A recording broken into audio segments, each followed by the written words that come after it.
Welcome back to Disturbing the Priest. I am joined with a very special guest, Pete Angelo, Metal Pete Comedy. What the fuck is up, man? Not much. Thanks for having me. I'm glad you could make it back from Austin. You surprised me. Because you were like, what are you doing on this? He's like, can you come early because you have that show? I was like, sure, I thought you were in Austin, though. What happened? So yeah. I'm glad we could do it because, like, I don't know, Zoom, oof, pain in the ass. Especially with comics, you know, it's Yeah. like, I there's no way I want to do that. Yeah. But yeah, man, I've been jumping around because I wasn't even sure if you were in Connecticut or Worcester or New York. Yeah, I had moved to New York about coming up on 2 years, which is weird to think about. Yeah, I was in Connecticut my whole life, 8 years of doing comedy there. I decided I had enough. And I moved, and in the 2 years that I've moved to New York, I've made more progress than the 8 years I was in Connecticut. Wow. Yeah. So what's the New York comedy scene even look like? I mean, that's the thing is, like, New York comedy scene just has multiple scenes. As long as you're not just a complete shithead. And even if you are, you can still find a space. Like, there's like every type of scene. I'm lucky enough where I can kind of meld into a lot of different places. I can work club rooms. I can work alt rooms. Like, I'm lucky in that sense. I have like a niche that it's funny. I have a niche that no one's like me, but it works in many different places.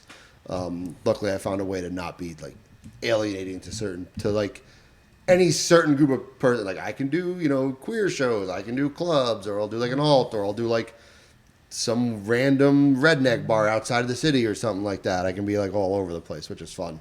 That's what's so sick about your style, man. And it's like, why I even moved to Austin was like not for the fucking whatever, the Joe Rogan shit. Yeah. But for me, it was like being able to do like 5 to 6. I think one time I did 8 mics in one night. New York, you can definitely do that. It was tough with New York is like most of the mics are paid. Like a lot of the mics there. But I've gone to a point I don't do that many mics anymore. If I really have something I think I'm working on, or I just want to like pop into a new room and see people like that, I'll do that. But I feel fortunate enough to be like working in enough places that like right now I was at Stand Up New York a lot. Now I'm over at Rodney's. I know I can work on stuff there. I'm trying to get in my head better about that too. About like, because I think especially when you first move to a new place, you're like, I got to bring it like every time. Now I'm trying to remind myself, okay, this place passed me. I can work there regularly. They know I'm good. Take chances. Try newer stuff. If it doesn't work, that's what happens. That's the whole point of trying it. And then you just pull out a joke that works from your back pocket to get you out of a hole. But like, I'm trying to like be more conscious. And then what's nice is do that in New York, but still keep my ties to the rest of New England. That way, if I want to do 30-minute sets, I can close out a show in Connecticut or Massachusetts or Rhode Island. If they don't want to pay, if like someone's running like a bar show or whatever, and they don't have huge budgets to get some big name, they can get me for a little bit cheaper. They'll still pay me though. You still have to pay me. Pay him, please. That's the other thing I learned too is like, can't just take every gig. Like everyone wants to fill their calendar. Like everyone wants, look at all my shows. Like, yeah, but you didn't make any money from any of those shows. Like it's great and all, but it cost you. Like now I'm at the point where you got to turn stuff down. It's like, hey, $50 to go to Maine. I'm sorry, it's far. Like I need a little bit more than that. I'm feeling very called out right now. Well, you get like you're absolutely right, and the position you're in currently, you're doing like 45 to an hour minute sets, right? I would say 30 to 45. 30 to 45. But I won't. A lot of people, can I talk for 45 to an hour? Yeah. I really take the whole like making sure that the whole thing is good. Like right now, like 30 minutes, I feel like killer. Really, but that's probably the majority of the stuff I'm getting. I'm trying to now work on another 10 to 15 to make a really solid 45. Because even though I'm coming up on 10 years, I'm at the point now where I'm like a feature for people. So I'm trying to make sure my like 20 to 30 is really strong, so I can like feature for headliners doing an hour and stuff like that. So like I really want that because I see a lot of new comics who are like, I can do 45. Like you can't. Like it's fine. There's nothing wrong with it. Like I feel like people don't think it's okay to be like, hey, all right, I'm not quite there yet. They're like, no, I can headline. Like, yeah, you've been doing it here. Like, let's calm down, folks. Yeah, yeah. I'm not a comic if I can't headline in a year. All right. Yeah, exactly. Exactly. Yeah. Well, yeah, man. It's like, and what you were saying about like with new material and stuff, it's like it's just such a nice place you're at because like you're talking to actual crowds. Yeah. You can kind of in the between two of your best bits, you can try something Exactly. But New York must be a great scene. It's just for me, it's just how expensive it is. Oh, for sure. Yeah. It's not for the faint of heart. Like I'm living with my partner, which helps. So he's kind of allowing me to because I was when I was living in Connecticut, I was working as a truck driver, and literally I was getting up at 5 a.m., working till 4 p.m., then driving to wherever was booked, and like get home at 2 o'clock. Go to sleep for a few hours, get up and do it all again. Like a lot of my friends were like, "You need to slow down."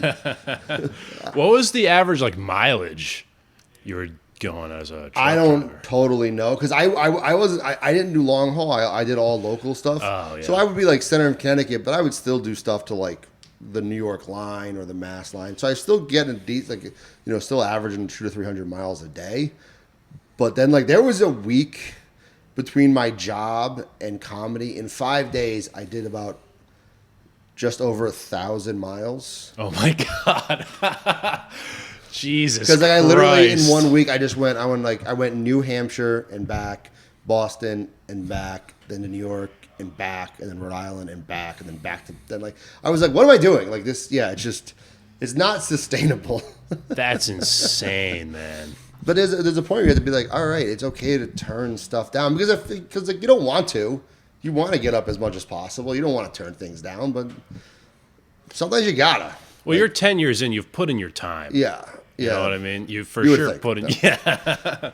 Yeah. So living in New York must be great for metal.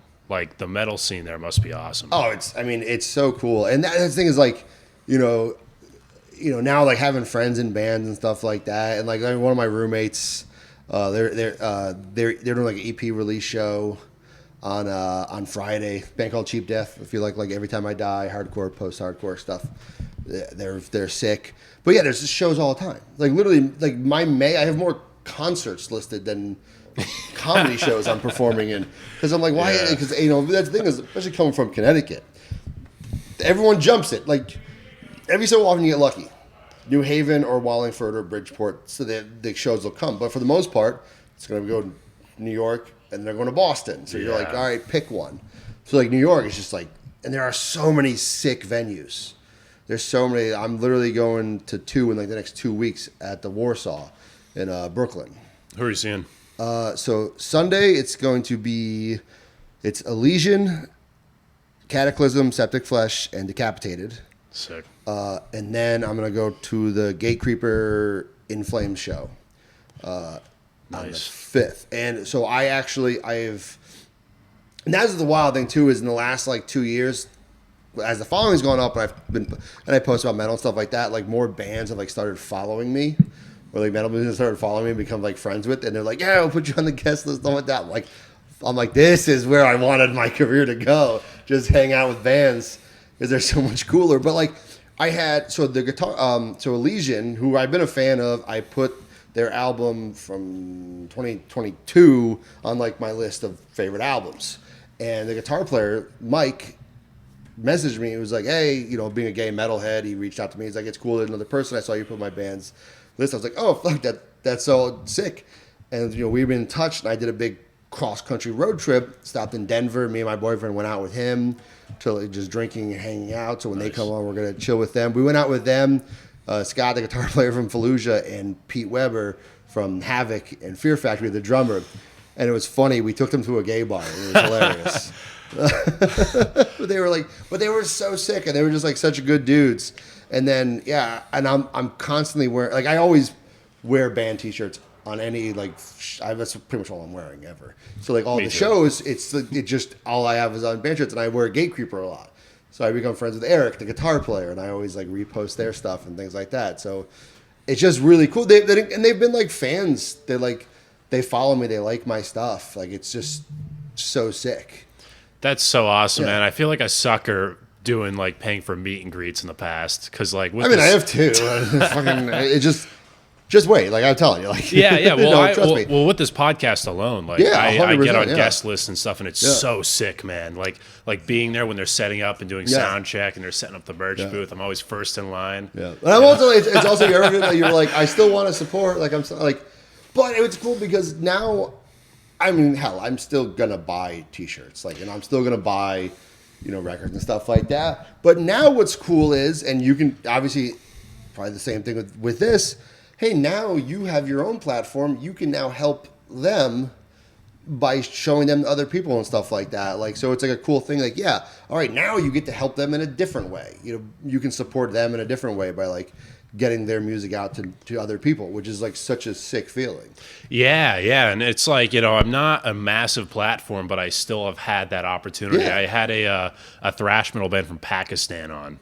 That's which was sick. Awesome. That's dope. Yeah. That's and so there's cool. so many hidden gems out there. Yeah. So like I love like getting into like the more world music aspect of metal because there's so many, even from like Chile, like amazing bands. Fucking like, so I just took a trip to China with my partner. I saw, yeah. Well, I found out that in the city he's from, the city Chongqing, there's a punk festival that happens every year.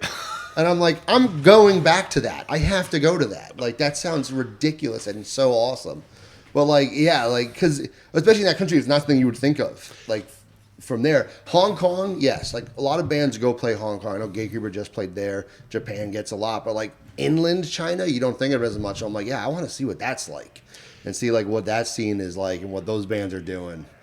I've heard of a few like Chinese hardcore like crust punk bands. They're probably gonna be so cool, like the Basement, like that. Talk about because you go to like a punk show here, and it's like we're fucking like a bunch of everyone's like kind of middle aged. They were in the scene back in the day. Where we're there, it's like a real like movement. You know what exactly. I mean? So like you can be on like the ground, like. Just a lot of people you think like, oh, you wish you were there for like those punk when that punk actually was like, underground and crazy. Now, obviously, there's so much platform there. It's still grassroots underground. Like social media is not as present there and stuff like that. So like that, like to see what they're doing there, it's like, oh wow, you can actually sort of get a taste for what it was like when it first emerged here. Yeah. So like that, I want to like experience for sure. Well, it's like you talk to people at like punk shows and it's like, yeah, I saw Dead Kennedys in '85, and then there it's like they're all like anarchists. They all have very a very motivated political. Also, they're living in under a very intense like government that is probably even more so than was here when those bands were emerging. For sure. So like the fact that they're even doing that, I'm like, these people are punk as fuck. Yeah. Like that's intense. Like if you talk about certain things over there, you gotta turn your phone off. Yeah. Like it's wild. I honestly like, American metal is really good, but it's like the European stuff for me. That's like my absolute favorite. I'm not sure if you're a fan of like British new wave of heavy metal. Yes. So I'm a big like thrash. Thrash is my go-to. Same. So like that is like so American thrash has been like my bread and butter. That's like where I go to for the majority of shit. Like Municipal Waste is like obviously so far like I always joke like third wave of thrash. It is, but like Slayer is by far all like it's so funny. No matter what for 5 years straight, no matter what my mood fluctuated, because I have like times where like, oh, I'm listening to a lot of punk this time. I'm listening to some pop punk. Like different bands will make it onto like my top like rap and stuff like that. There's like 5 years straight, no matter how odd my rap got, Slayer was always on it. That's me with Megadeth. Yeah. It's always on there. I can always assure Rust in Peace is on my Spotify. Yeah, it's fucking fantastic. I always like the joke, what is it? Artistry peaked at Rust in Peace. So why is anyone making anything new? What's your favorite thrash band, Slayer? Or Waste?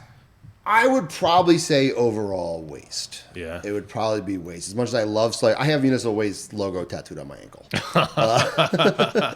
So I don't have a Slayer tattoo at the moment. I remember seeing Waste at it was either they were just there or it was at Metal and Hardcore one year here in Worcester. It's a great place to see him. So much time in fucking Worcester at the Palladium. And Tony was like outside, and I was like, I had just gotten a tattoo like months probably before seeing him.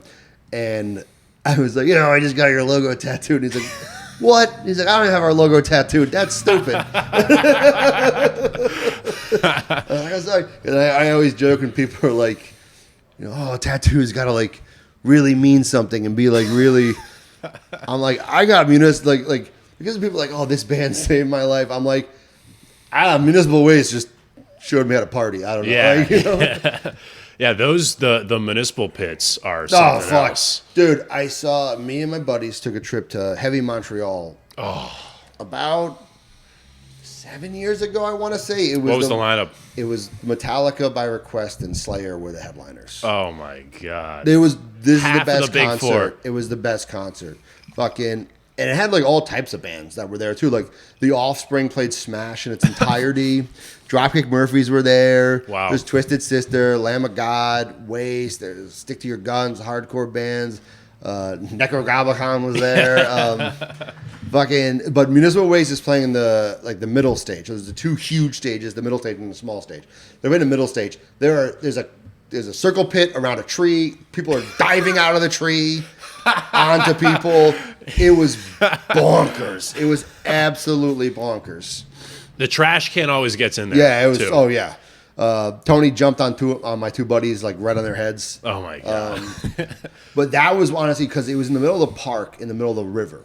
So you got everyone at the subway in, and it was like a beautiful park.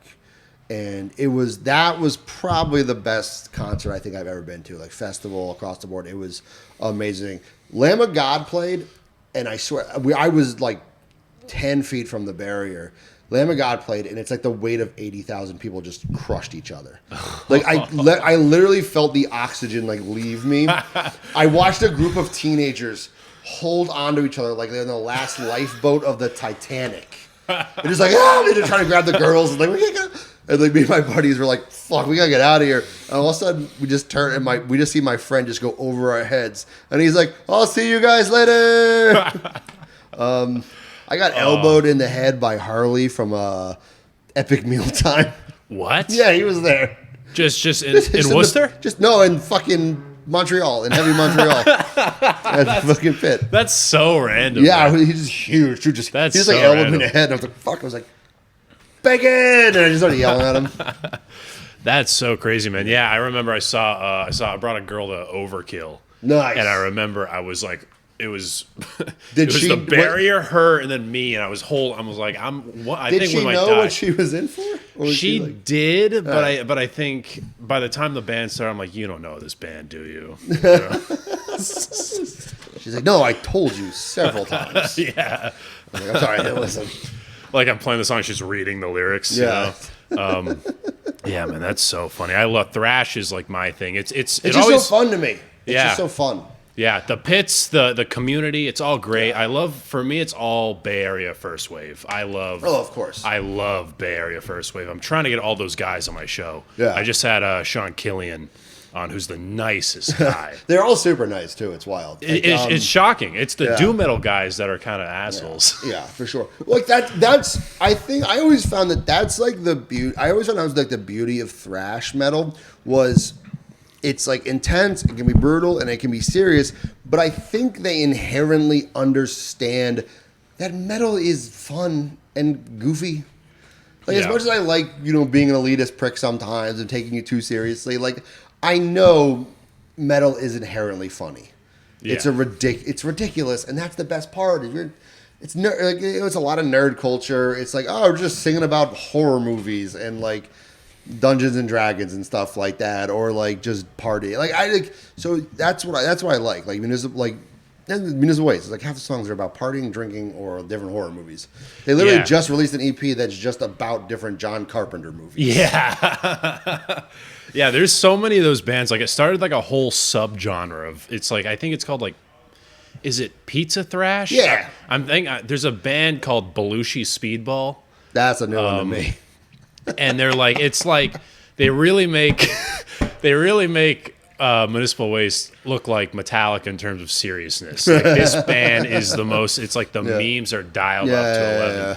So it is so easy, but like I can relate, man, because like sometimes the Paul Bailoff definitely comes out. Yeah. You know, where it's like, dude, the stories like back in the day, the stories where like he would point to a guy with like a municipal, what is it, Motley Crue? Oh, just a Motley Crue shirt. He's sure. like poser. Yeah, and then everyone would rip the shirt off. And which again, that's the thing too. Is I still love that mentality as well. Because that's the thing too. Is like Exodus, I love. And I love Exodus, so I always feel like they don't get enough credit. Should have been in the Big Four. I think so. All right. I know you're from New York. No. No, that's not why. It's because I firmly believe, and this is the hill that I die on, is that Testament has a better discography through its entirety than all four of the Big Four. I may like Slayer the most and have like some of their albums like my favorite, but if you go through all of their albums of the Big Four and then go through all of Testament's albums, Testament's is stronger. That's something I seriously can't argue. Like in all of thrash, probably the strongest discography. Yeah, 100%. And no, I feel like I'm like, why is no one fucking talking about this? Because every single one of the Big Four has like blemishes to people. None of them are front to back. Do they have masterpieces? 100%. But everyone has a falling off point for all four of them. Like and even if there's a falling off point for Testament, it's not as bad, I think, as the other ones. Well, what I think the worst was like they kind of dipped into like a little bit of like death metal. That one's still good. But that's the thing. It's still on its own like a fantastic record. You know, I actually own the vinyl. Yeah, and that thing too is, but also like, look at the last 3 Testament albums they've made have been fucking awesome. So good. They're so good.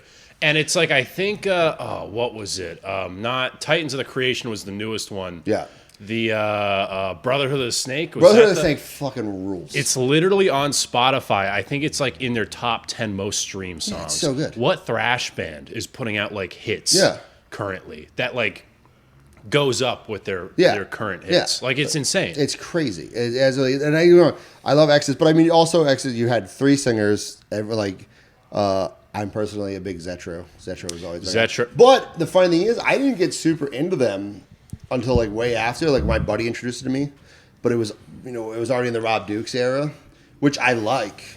I like Rob Dukes. I liked his vocals, stuff like that. But then I went back, and it's just like because Tempo of the Damned is like the album for me. I love that album. So good. It's just like that's like I'll put that on. I'm just gonna like freaking run through a wall.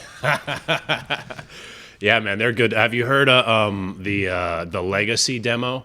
Like Testament's demo? No. Oh, yeah. It's so fucking good. Did you ever hear the band that was Zetro and Chuck Billy? Fucking Dublin Death Machine or whatever. I don't think I have. Yeah, they had a band where they both were the vocals for it. Oh, really? Yeah, then my friend showed me. I'm like, this is sick. Like, this is insane. They're both on it. What? That's crazy. That's so good. I love. There's some good like. So currently we are in like the 4th wave of the genre. Of thrash? Of thrash. I'm not sure if you've listened to any of the. I love that. I love that it's that's so funny. What a funny term that like that they're ways. But no, that makes sense. But it's funny, but it's like weird. It's accurate because like 100%. there's a thrash metal scene in Houston, the Bay Area. Texas fucking rules. Amazing. Texas fucking rules. Amazing. I'm a big Power Trip. I was a big Power Trip fan. Riley, that was like one. That was a passing of like. That was one of the few passings of a person I never met that like affected me. Dude, I was fucking I never even got to see them. I was so heartbroken. I was and I'm excited. I have my tickets to the reunion show at the Knockdown Center in New York. I'm fucking stoked for that. I bought them like immediately. I've been considering going. I'm going to the Fugitive show because Fugitive, which is essentially like not a reincarnation, but it's the guitar player from Power Trip, and the singer is now going to be singing for Power Trip for that show. Yeah. But they're playing a little tiny spot in Ridgewood, New York, which I'm pretty stoked about, which is going to be nuts. But Power Trips. But so I was, have you ever heard of 2 Minutes to Late Night? I don't think So I have. it's like a heavy metal parody talk show that they filmed at a St. Vitus in New York a couple years back. And after quarantine, they did different covers that kind of blew up. They just brought it back, and they're friends of mine. I love them to death. And one of the first skits they did was open up this mic, and they did an open mic in a mosh pit. Oh, it's so funny. And they were going to do it again. They were going to do another one, and my buddy who's created it, he texted me. He was like, "Hey, we're going to do another one, and we want you to be in it." And it was going to be at Power Trip and High on Fire. Oh, and my Power God. Trip was totally on board, gave the okay, but the venue nixed it, and so I didn't end up getting to do it. And I was so bummed that I never saw Power Trip and didn't get to do that. How does that even work? They literally An just open mic. Yeah, they just gave it's a wireless mic. Wireless mic, and they just gave it to the comics as the mantra was going on. That's so funny. That's great. Yeah, That's 2 such Minutes a to funny... Light Night is awesome. They have a bunch of great covers online with them, tons of different people. It was created by my friends Drew Kaufman and Jordan Olds. So the host is it's imagine if Conan O'Brien was a metalhead, essentially so the host is Guarsenio Hall. Mutoid Man was the house band. And they had a whole bunch of different music, the Baroness, Revocation, different guests. That's awesome. At the end of the show, they would either do a cover of a non-metal song or do a metal song they wanted to do. But it was and they filmed at St. Vitus, and it was a blast. They just started bringing it back. They just did one at the Gramercy, and they're doing one in Jersey coming up. So that's gonna be sick. That's so cool, man. And that's why I love your comedy, because I think the two of them interacting and intersecting is perfect. Yeah. Because there's so much, like you were saying, there's so much humor in 100%. Yeah, absolutely. And that's why I love doing I love doing jokes and posting, even if it's outside of stand up. I like doing content on my Instagram and things like that about metal. Whether it's goofy, I'll do a recommendation, but I'll try to just make nothing but jokes throughout the whole thing, or if I see an article that's ridiculous about a metal tour or whatever, just doing jokes about it, because it's inherently funny, and I always find that, but you still have to be able, you have to make fun of as much as I like making fun of things I don't like, you have to be willing to make fun of the things you like as well, in my opinion. Yeah. Even the stuff that was important to me at one time. I'm gonna make jokes about Slipknot. I still love Slipknot. They were a big part of what got me into metal. But you have to make fun of the inherent goofiness of it all. Because there's a lot of bands that I grew up with that I no longer like. There are some that I still do. Why I still have a weird soft spot for Papa Roach, I have no idea. I grew out of so many bands I like, but for some reason that one's stuck in my head, and I can't get past it. I'm 34, so I was young, I was 10 to 15 years old from 2000 to 2005 when nu metal was really just dominant. Loved nu metal. It was big into it, loved it, all that stuff. But even as well as Butt Rock, Disturbed, I like Five Finger Death Punch. Now, absolutely not. You couldn't pay me to listen to Five Finger Death Punch. Yeah. Where that switch finally happened for me, I don't know, because it's so funny too. And I feel like I was worse when I was into them. When I was into bands like Five Finger Death Punch, that's when I was being rap is stupid and this is real music. And now I'm I would kick my own ass for saying that, because one, there's lots of great rap. For sure. There's hip hop rap, fucking awesome. Five Finger Death Punch, not. I'm sorry. Well, there is some great rap out there, and even the 80s stuff, I think. Yeah. even there was that Anthrax, Public for Enemy sure. connection. Well, I think a lot of I remember Method Man started crowd surfing and doing stage dives like that because he saw it at a rock show and he wanted to bring that energy and things like that to Wu-Tang shows. And so, but but it's funny. It's always the fans of the worst bands who try to talk shit about other genres. I know. It's someone who's a big I'm gonna keep using Five Finger Death Punch. It's my go-to for that. There was someone who's I love real metal and rock and roll and fuck rap. Five Finger Death Punch. I'm you suck. I hate that, man. Yeah. I saw Megadeth. I saw Megadeth open for them, which was that's heartbreak. As a fan, that's rough. I definitely, That's rough. It was rough. But I just can't do it, man. And I was born in '98, so oh my God, my knees just cracked. I missed the whole new metal thing. You sure did, and I'm very happy I did. Yeah, you should. What's your biggest issue with new metal? I don't have one. Like, the thing is, I don't have one. I was deep into it. I still enjoy a lot of it. Because for me, it's like the white trash element. I just can't. Yeah, but I was white trash. It's just very corny. I mean, at least nowadays, it's like. I think the thing for me is now is as I got older, my taste got heavier. So if like things just kind of sounded repetitive and kind of lame, like I couldn't listen to it anymore. It was there and then it was gone because it was like for me it was like this weird thing. It was like, all right, radio rock, into new metal, into metalcore, and then into thrash and death metal. Like that was kind of like the progression for me. Yeah. Because I remember when the thing is when I first discovered Slipknot, I thought it was the heaviest thing I ever goddamn heard. Now it's like still like it. It's like easy listening to me. It's like so. I was like, oh yeah, I can sing along. This is fun. Yeah. But I mean, I love Slipknot because they did a lot because like you got blast beats on radio, which is like unheard of. Insane. Yeah. I don't know, but again, like so many bands. Like I can't listen to. I will go back and I'll try. I've tried to go back and listen to like Disturbed, and I'm like, this fucking sucks. I just don't have the ear for it anymore. I don't know why. But then again, there are some bands that like it's like my brain compartmentalized them and was like, nah, you're gonna hold an affinity for them. Why? I don't know. Yeah, I like the groove, I like the riffs, but like you're talking about bands like that's definitely a childhood thing for me, like Avenged Sevenfold. Yeah, I was into, and I'm not sure if you've listened to their like new record. No. I tried. I sort of tried. I half-assed tried. I don't know. It's quite it's definitely like a Saint Anger, I think, because it's like that's what bands do. They like try to like experiment and they force themselves out of their own sound. And it's one thing evolving your own sound, but it's another thing like kind of conforming into something else. Yeah, I mean, but I because like I've heard it's not like what I mean, I've heard it's so different that it's almost like what are the I guess I compare it to fucking Lulu more. Just trying something so different, but like Honestly, not being digestible. But I mean, I guess when you're one of like the biggest rock bands in the world, what else are you gonna do? But they're one that like I've seen them. I actually genuinely still like them. Like I can listen to their stuff from back, like their older stuff, and be like, yeah, I can still enjoy this. I can still kind of get into it. Why? I don't know. But again, I was never like a huge hardcore fan.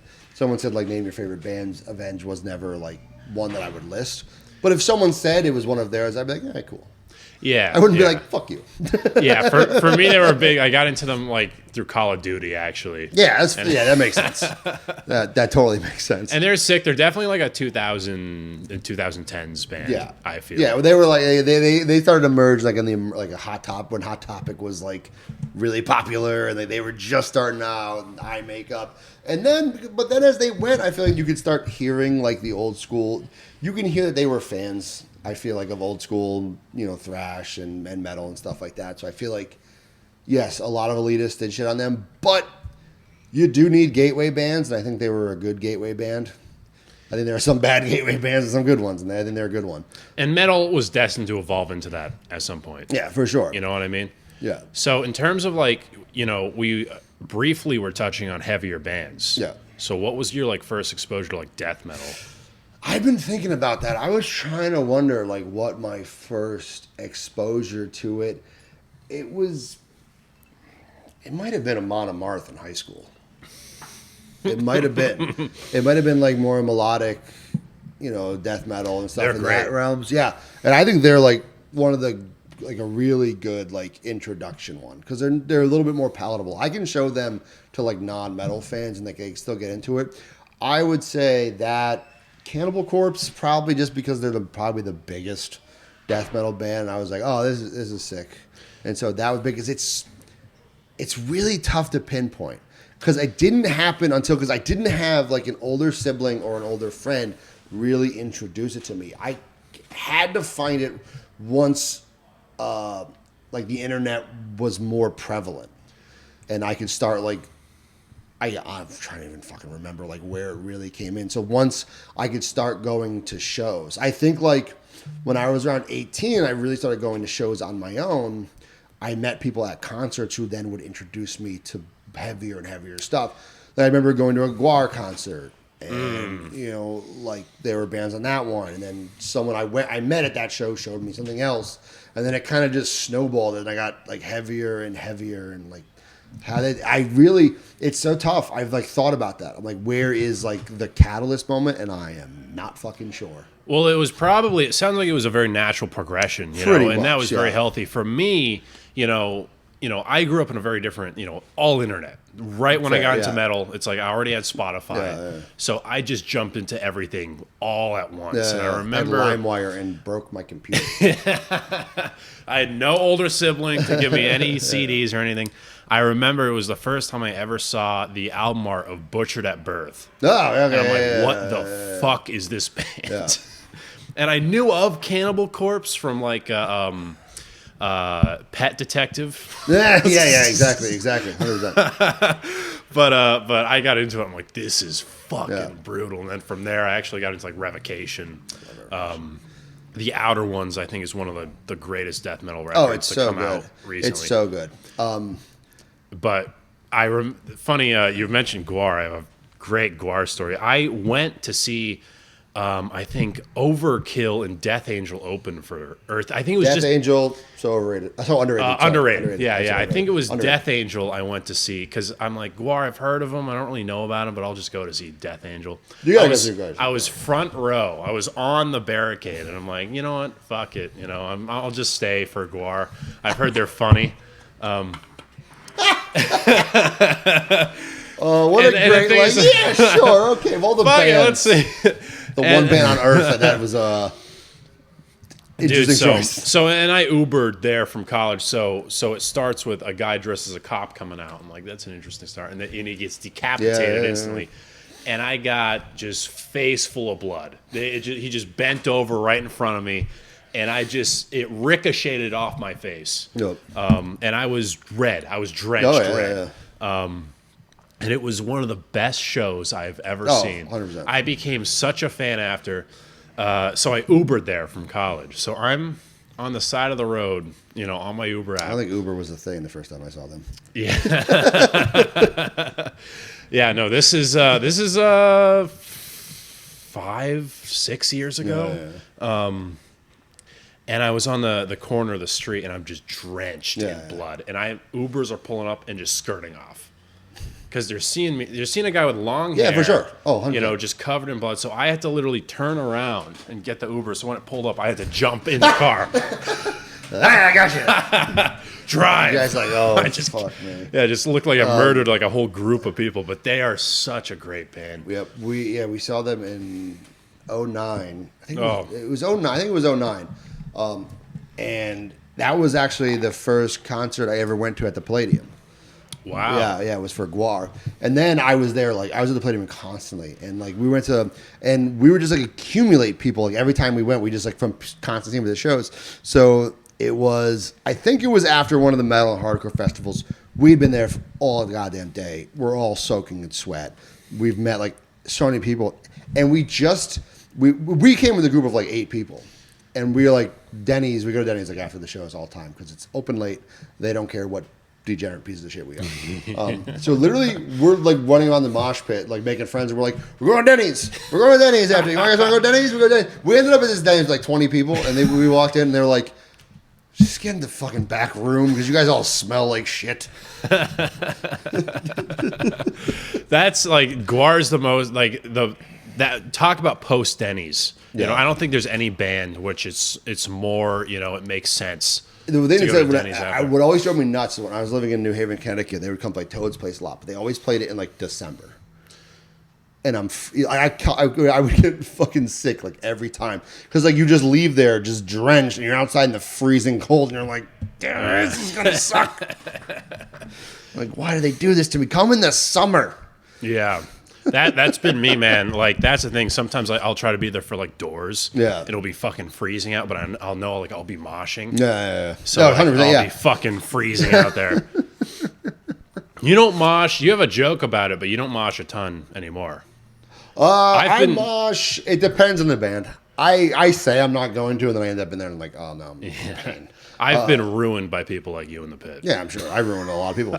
I have hurt many people.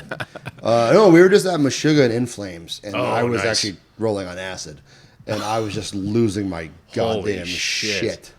I'm not even a big In Flames person, but I was just like, woo! And I was just bouncing people. And I love I'll find someone just like bigger than me and just start fucking hitting them. But like, yeah, usually I will be like, now I will wait for like the band I want to see. Like if Municipal Waste is playing, I'm moshing. There's no way I'm not. You know, if a thrash band, I'm jumping in there. Yeah. Do I last as long? No. But like, do I need more breathers? 100%. What's the most? Have you been like seriously injured in the pit at all? I haven't been. I thought I broke my ankle one time, but it was fine. I just like stepped over someone's shoe and tripped. No, I've never been hurt badly, but I would say one of the worst I've seen was at a Hatebreed show at Toad's Place years ago.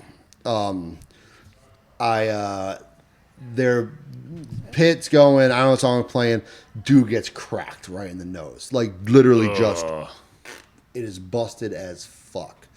And he leaves the pit, he goes down, next song starts playing, it's Destroy Everything. Everyone's losing their mind. He just comes running back into the pit, paper towel on his nose, and just like, I love this song. I'm like, your nose is broken, dude. Whatever, okay. And there was another one. We were at the Warsaw for it wasn't Incendiary, it was Integrity, and literally someone got their nose just absolutely just crushed. It was going to the bathroom, you're washing your hands, and I'm like, oh, this is Thoughts from the Hardcore Show. There's no more paper towels because someone broke their nose. It's so funny, man, because like I don't have a small nose, and I've been there. I saw Abbott, and nice. I got my nose shattered. Oh, fuck yeah! I'm always worried about that. Someone elbowed me from the back and just. I thought I was going to, but no, someone did. But it was like the person in front of me got pushed, and the back of their head hit me in the face, and I was like. All right, still intact. I'm not bleeding. Cool. I've been there too. Yeah, I was like, fuck. For me, it's like the hardcore pits that are the worst. Oh yeah, because they're just throwing fists. Yeah. Like I saw the Melvins, and that was fucking crazy. And that's not really a punk. That's not. Oh yeah. They were playing Desert Fest in New York, and I was on Molly. So well, man, if you're gonna see Melvins, you kind of. I mean, it's great. Well, to be fair, anything could be happening. It would have been great. Yeah. They put out a record, I think, today. What? Actually, yeah, shit, Tarantula Heart. It's actually fucking, it's good. But no, they're good. They're more sludge metal. Now I do want to, yeah, for sure. I do want to, but they do have that punk element for sure. No, without a doubt. So I do want to ask, because I've done this, and I want to know what if you've opened for bands. I've done like shows occasionally where it's been like bands, but it's only been like local stuff. It's rough. A lot of times they'll want you to perform while like the bands are changing, and you're like, this is rough. But I think so. A buddy of mine who was a great comic, and me and another comic, Bailey Pope, do a show with Neil Rubenstein. He has opened for bands. He's opened for some bands that have been like, he's opened for like Motion City Soundtrack. And he's like an old school hardcore guy, metal guy as well, but then also like grew up in like emo scenes and stuff like that. He's performed for opening for like Taking Back Sunday. Nice. And it depends on I think it depends on like who the fan base is. It's a big part of it. Like, I wouldn't want to do it for like a really, really young band, I feel like. But I feel like there are some bands that are like funny enough in general that I feel like their crowd would have like a sense of humor. Like, I would open for like Sangwa Segabog. Yeah, man. Like, I think their crowds would be fun. But I've even talked about it with some bands. Like my friend Elysian. Like, if they want to do something like that, I would totally do it. Like, don't get me wrong. I've heard like horror stories that it can be rough. I don't care. If I can go on tour with bands as the comic, I'll do it. Even if they're rough. I've had a couple metal festivals hit me up, like smaller ones that want me to like do. There's one out in Yakima, Washington, that wants me to come perform. They're gonna do like a comedy night. Oh, that's awesome. There was one in Maine. I forgot it was supposed to happen, but it didn't end up happening, which was a bummer. That wanted to do one. So like, yeah, I want to like maybe carve out like a niche in that way. And when I was hanging out with Mike from Elysian, he ended up texting their rep from Metal Blade and was like, "You guys should give Peter Angelo a record." Dude, and the guy was like, "I just looked at his stuff. It's good. We should." I'm like, "Fuck! All right, I got to write a little more material." So that's another way. I definitely want to be like another comic on Metal Blade. I think I'd be the fourth or third. I don't know. Is Jim on there? I don't know if Jim is. I know Don is. I know Don is. I know Posehn has been. Yeah. So I don't know like who else. I'm sure there's a couple others. That'd be such a sick label to have like that'd be the best sounding comedy vinyl of all time. I just want the comedy portion of Metal Blade Records.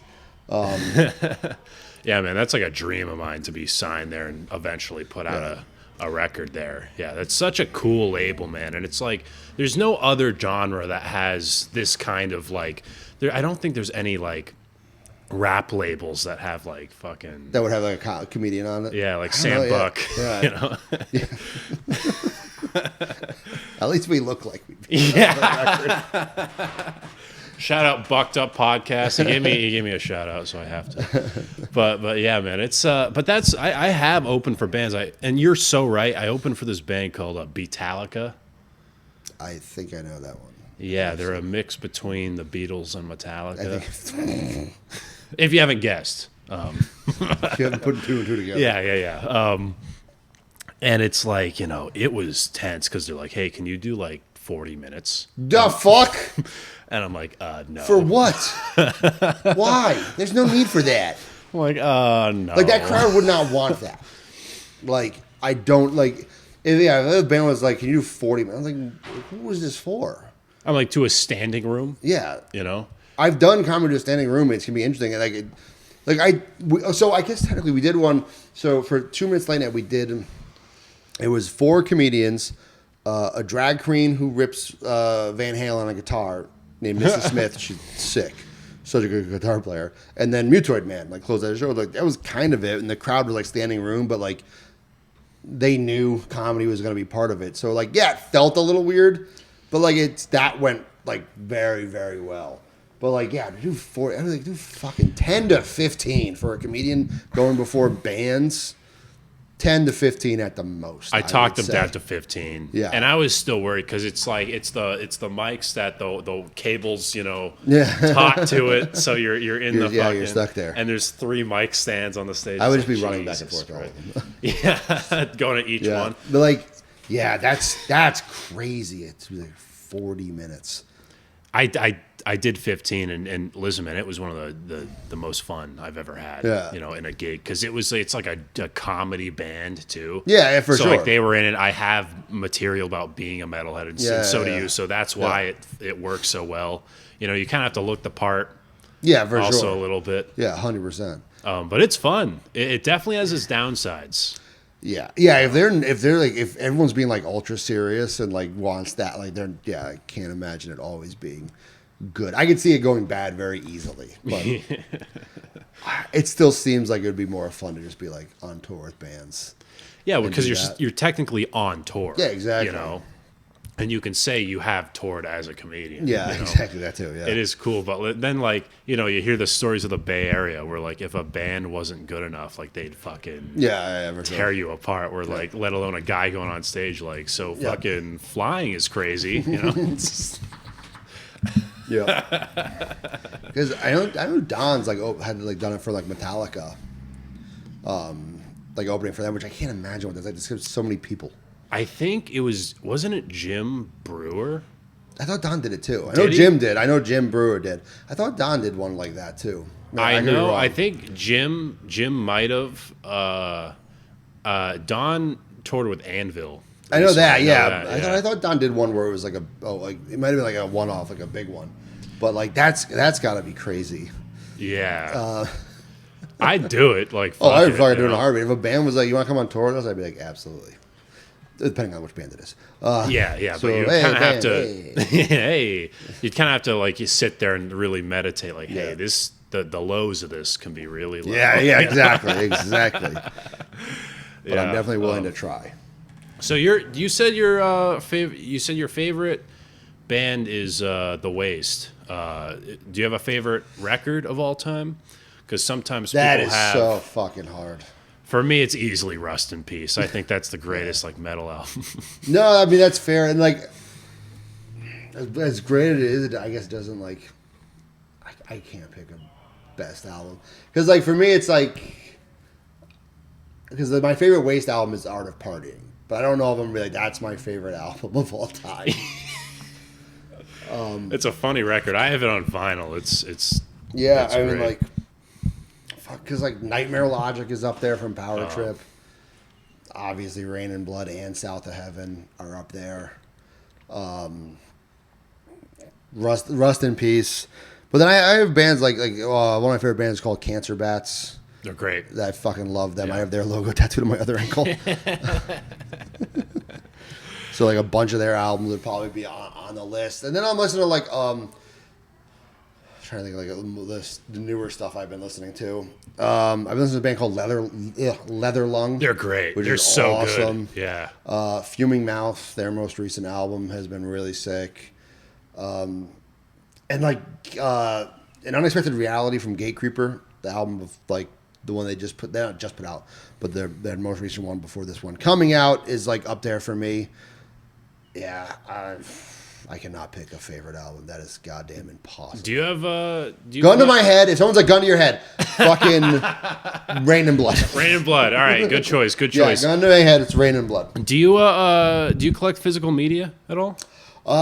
No, mostly because I live like I just never did. Now that I'm sort of have like a space a little bit, and my partner collects a lot of vinyls, I was like, can I start collecting vinyls and saving them here because we have bought a record player? He's like, sure. So I want to start t-shirts though. I just like t-shirts galore. Like I love merch. Me too. Band merch is like my favorite. Like that's because like I'm always in the go. Like especially being a truck driver for a while, I was always moving, so it was like I didn't want to collect like physical ones as much as I like thought they all looked cool, and I get it. I was like, yeah, but like I fucking way too many t-shirts.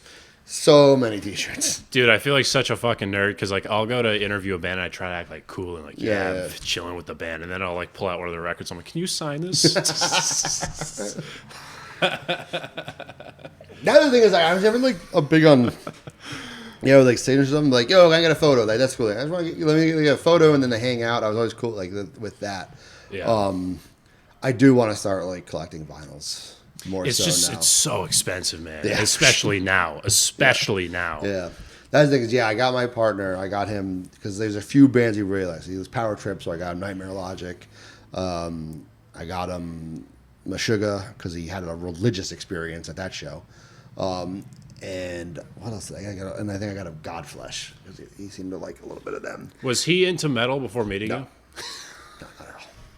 Not in the slightest. What was that transition like for him? Well, the thing is, it wasn't that hard because he likes anything sad or evil. Oh, there you go. Yeah, so he listens to a lot of electronic. I mean, he listens to a lot of like singer-songwriter stuff, but a lot of like sad ones. But like, so it had to be like evil enough. So he likes a lot of slam.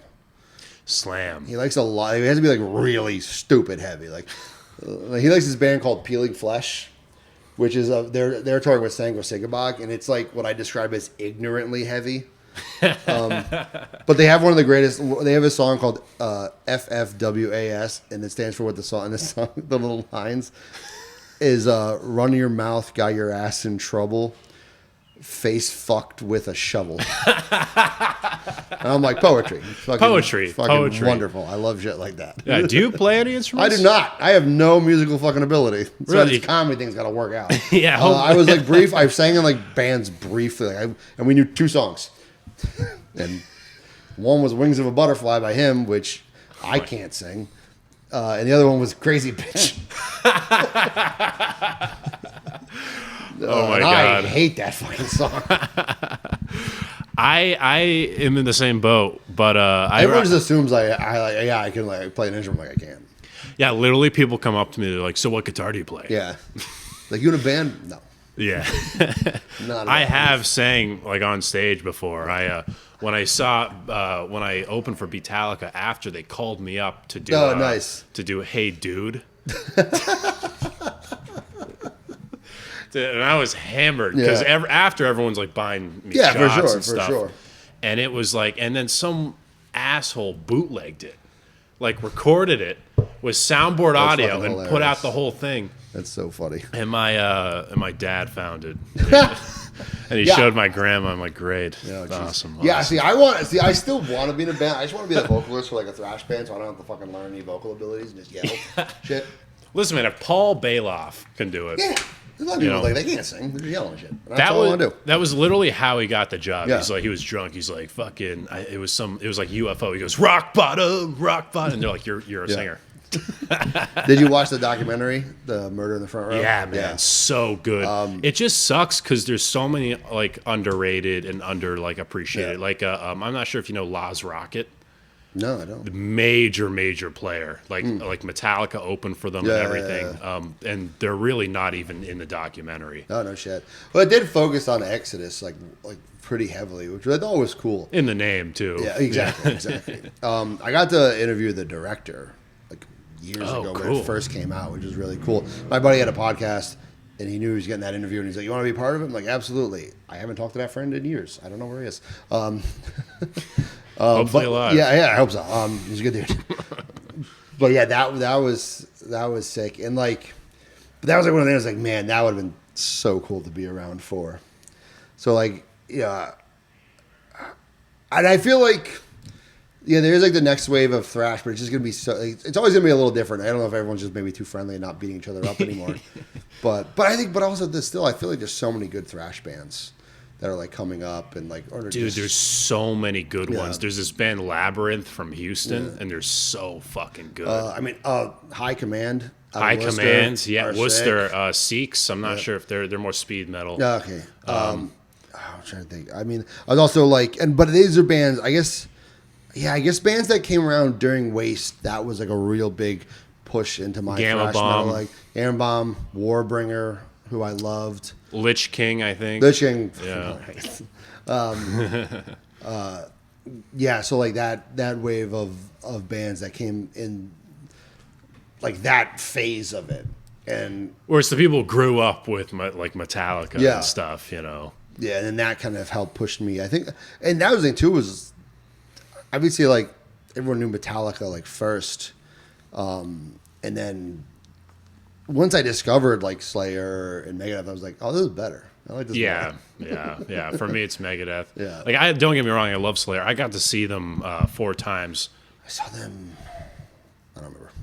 I saw not a ton. Like I just probably around 4 or 5, maybe 6. I don't know. I got to crowd surf on the last show I saw them. Nice. It was so amazing. They're coming back. Yeah, it's fun. That's so weird. It's so fucking weird. It always happens. It always happens. No, but I knew it was, but the timing is weird because Kerry King just announced his fucking new shit. Phil Demmel left Violence to do the Kerry King shit, and then Slayer's like, hey, we're back. And everyone's like, what the fuck happened? Kerry's going to join Slayer. It's going to become Phil's band. It's Kerry King's band. Kerry King's starring Phil Demmel. That's so weird. And I saw them.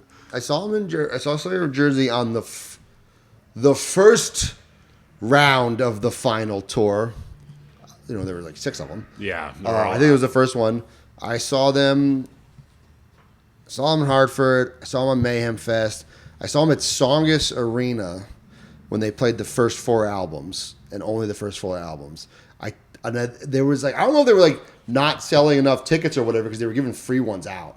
And if you just like put your name on this one thing, you show up and got free tickets. And I brought this dude I was seeing.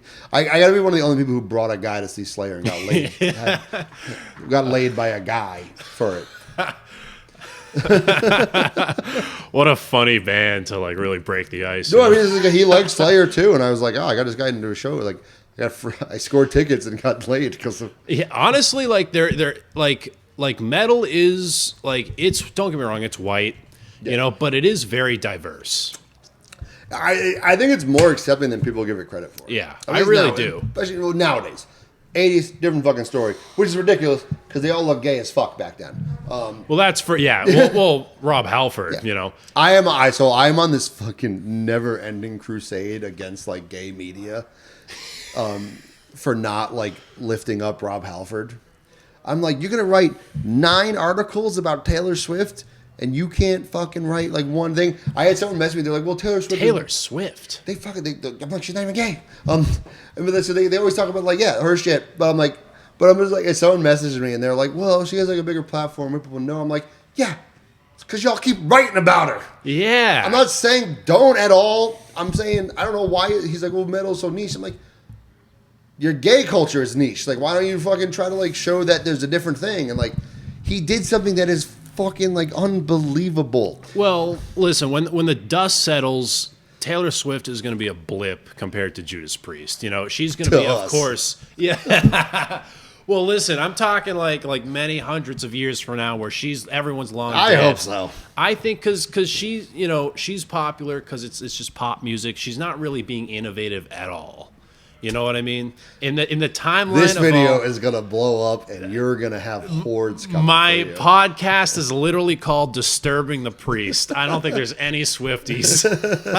Hey, they'll find you. Yeah. It's like they have her name like Google alerted. They are watching this in a crystal ball right now. They're like, yeah, he said something. But yeah, I always. But Rob was so innovative, like with leather and. It's really innovative. He did it in like. In the time when it was like, yeah, it was like all about ultra masculine and people were in the closet and like all these things, because he also had to worry about a lot of, because he's even said, because people are like, oh, why don't you come out and all this stuff? He's like, well, because it wasn't just a risk to him. He knew it was a risk to his band, his crew, everyone. If he did something and it backlash was bad, it wasn't just going to hurt him. It was going to hurt all these people that he cared about as well. Yeah. So like that's a lot to undertake. Like I don't know if you read the book. I can't remember it's a fucking great book. Louder Than Hell. Sorry, Louder Than Hell. I have not. I know of it. Unbelievable. It's so good. Can't recommend it enough. But like he and they interview him a lot about how much he like all the shit that he went through and things like that. And the story about why he got sober, about like his partner, like they would do like cocaine, get in huge fights, and like. He said goodbye to him and left, and the guy ended up like killing himself, and like that ended up getting him sober. And like I'm like the things that like he must have had to like mentally deal with, like cruising, because he all these guys probably getting laid and all this stuff. He's not. He had to be secretive, do all these things, like turn down all these women, and like as someone who like went through their own issues in around like that, I can't imagine having to do it at that time period. On that scale. In the fucking 70s. Subculture, yeah. Yeah. In the fucking 70s. Like, it is great. It is great that he made a bunch of people dress gay, though. Everyone's like, look at him, he's wearing leather chaps. Like, and you can listen to like Defenders of the Faith and be like, oh yeah. Yeah. For sure. Like, why are you guys surprised? I always like post saying things like, he's like, Halford had it right. Metal is full of dudes. Yeah. It's like if you're going to be into dudes, listen to metal. There's a lot of dudes. Unfortunately, not the ones I like. They all look like me, and I'm not a fan of dudes who look like me. Do you? So I wanted to ask you this because I have an issue where I want to write more metal material, but then I'm like doing gigs in New Hampshire to 60-year-olds. Yes. It's like, should I sacrifice that and write more, about things outside of metal, or should I write more about myself? Do you have that same issue? Oh, for sure. I think, but what comes with time is like learning to make things relatable. Like my material is very, very unique to me. There's not a lot of people who technically really relate to it. There are some people who will message me and be like, "Oh wow, you're something like this," but it's about making people laugh at it, or finding relatability, or just like showing, like, you know, still being unique to you, but again, having them understand it. Is that, will you have to pull back from some things that you might find funny, or like you and I might find funny? Sure. It's a line and walk. But as you grow as a performer and start finding your audience, then you can start turning into those things more so, or knowing the moments to use them. That's really comes down to, sure, like now, yeah, right from your experiences that more people can laugh at and understand. So I think it just comes with time. Like, yeah, you might have to reel back from it, but there's no reason you can't write it. You know, there's no reason that to not have it. Keep working on it. The time will come when it's either, you know, relatable to these people, or you have the audience that it works for. So yeah, unfortunately, you do have to cater to who you're playing for a bit. But I think with time, you'll find your audience, and you'll find like your voice and what works for you, and how to kind of use both. Yeah. Do I wish I could write like a lot more material about like metal shows? Absolutely. Do I know that the Stonewall Inn in New York City, where like gay rights, where the forefront is going to be where it works? No. Yeah. Okay, I'll save it for when I'm at a place like St. Vitus, that kind of thing. You do have to garner it a little bit, but I don't think it means forever. Yeah. Well, you definitely have other material. Yeah. Yeah. Have you ever had that issue where it just did not like the metal stuff just did not translate? Occasionally, but again, I don't think I anytime I bring up and stuff like, well, I mean, like I mentioned Leonard Skinner in like a part of my act. They have Brooklyn that never works. Really? I don't know what fucking Leonard Skinner is. Still? Yeah. I go anywhere in New England, and the people laugh their asses off at this joke. Like that the punchline is about Leonard Skinner. They like, yeah, it's just about that doesn't work for these 22-year-old hipsters, but it works for these 45 to 55-year-old blue collar workers in the middle of fucking Maine. Like, all right, yeah. So it's one of those things. I haven't written too. It's funny.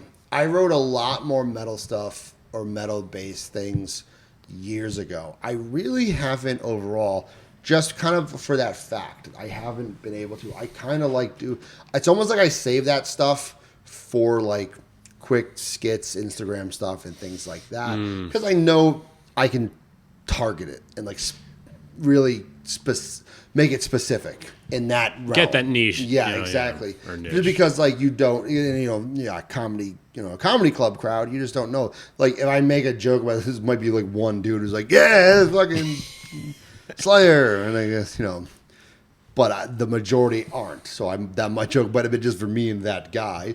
All right, so I'll put it online where more people who are like, I can hashtag and whatever, tag bands. So yeah, it's really pick and choosing. Again, I hope I can get to a point where I can use that stuff more, because I love that stuff and I think it's fun. But again, still, it takes time, and I've accepted that. It sure does, and it's really interesting because when I was talking to Don, he was saying he literally has a set of just all metal he tours with, and I'm like, that's so cool. Yeah, yeah, because he's given his platform, the metal show, and all that stuff. When people see his name, those people are going to go see him. Yeah, they know metal. They're fans of metal. They've seen him. So 100%. That's the key. That's a place I want to get to. Yeah. Where like, okay, people can come and expect this kind of stuff from me. There's a Northeast-based comic named Luke, like Severod or something like that. He's gotten very popular. He's a metalhead guy. He talks about his like real stuff like that. So I think it's another thing. But even for him, I don't think his crowds are entirely. But he does talk about metal and does it in a way that even non-metal fans can like grasp, understand it, talk about things in a mosh pit and stuff like that. That's what I used to do, like talking about, just like mosh pits. Now I'm older and I can't mosh the way I used to. Even old, like, as long as I'm not getting too specific and bogged down in that stuff, I think you can still make it relatable about getting older and not doing the things you did when you were younger. Yeah. You just frame it in the case of a metal show. Yeah. And it's funny if it's not too like inside baseball, which some you know, exactly. Which, if you're referencing like Dream Theater and stuff, it's a little too. Yeah. You're like, you guys can get laid because you like Dream Theater. Yeah. Where with your comedy, from like what I've seen, like it's very, I feel like anybody could understand, especially with moshing and stuff. So we do have a show tonight. How are we doing on time? Probably about wrapping up. I don't know how long we're a little over an hour here. That's probably good. Because when we start 8 or something. Yeah. All right. Well, before we end, what's the best way for people to stay in touch with everything you do? Keep updated. Where to follow you? Follow me. Honestly, best place Instagram. It's Metal Pete Comedy. I post clips there. I post different. I'll post recommendations for music. I'll put all my dates will be on there. That's the best place to see me, as well as TikTok. I post clips as well and skits. Metal Pete Comedy as well. So yeah, those are the best 2 places. Also, I am now a professional wrestler as well. I started training to do that. So if you want to follow my wrestling account, that's where I made a separate one so I could talk shit as a heel. You can follow me at Big Doom 13. That's my next name. Big Doom Pete Angelo. Big Doom 13. We'll save that discussion for part 2. Yeah, exactly. All right. Thank you so much, Pete, for doing this. Thanks for having me, bud. I'm Brandon Battick, and this is Disturbing the Priest.